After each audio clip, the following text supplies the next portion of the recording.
What's up, guys? It's Lord Botha here with another video, and I just want to say, would you take a look at those stonks, everybody? Would you take a look at those numbers? Because the numbers for the Acolyte are in, and they are not good. The review numbers are terrible. From the critics' standpoint on Rotten Tomatoes, we got a 92%, but from the general audience score, we have a 28%. That would make it the lowest rated show for the audience for any Star Wars media that's ever been put out, ever, going back to the 70s. Now, of course, the critics give it a high rating, according to all accounts online from people who've gotten early screenings of it. This show does a pretty good job of pushing the woke identity politics, gay agenda stuff that they oh so love, and we've seen them give positive reviews numerous times with over numerous franchises and media before.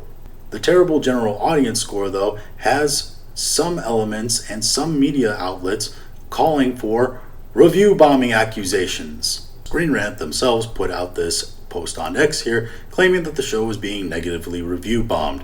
This was due to their research saying that there were many new accounts that were posting first time reviews that were negative about the show. However, there were also a lot of first time accounts that were posting positively about the show as well, which they did not include or speak about in their posts. Also, we have to factor in what our friend Gary says down there as well. Review bombing goes both ways. Many films and many TV shows have benefited from positive review bombs as well in the past. However, there's an even more interesting point to all this. Apparently, the debut of The Acolyte drew in 4.8 million people within the first 24 hours. That's big numbers. That's the largest premiere for Disney, Star Wars on Disney Plus for the entire year of 2024 so far. It's one of their biggest premieres all time.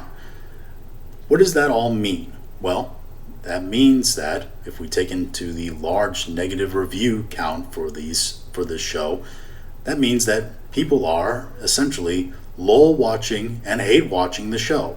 It means that they're watching the show because they want to see how bad the product actually is, how bad the show is.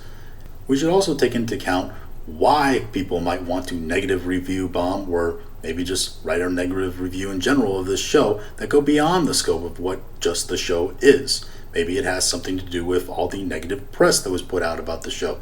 Maybe it has to deal with Leslie Headland saying that people who don't like gay politics and identity politics being put into a television show that she creates, not real fan of Star Wars.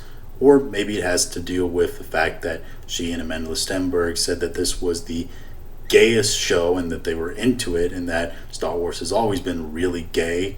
Maybe it has something to do with the fact that Amanda Stenberg went on a show and said that the point of the show was to make white people cry.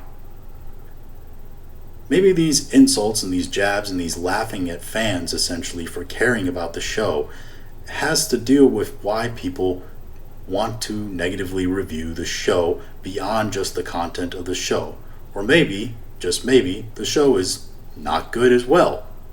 But anyway, these are just my thoughts on the negative reviews and why they might be coming about and why the show is actually doing so poorly in the reviews, even though it's getting large numbers in terms of people tuning in.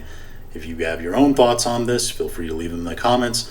If you like this video, please like, share, and subscribe.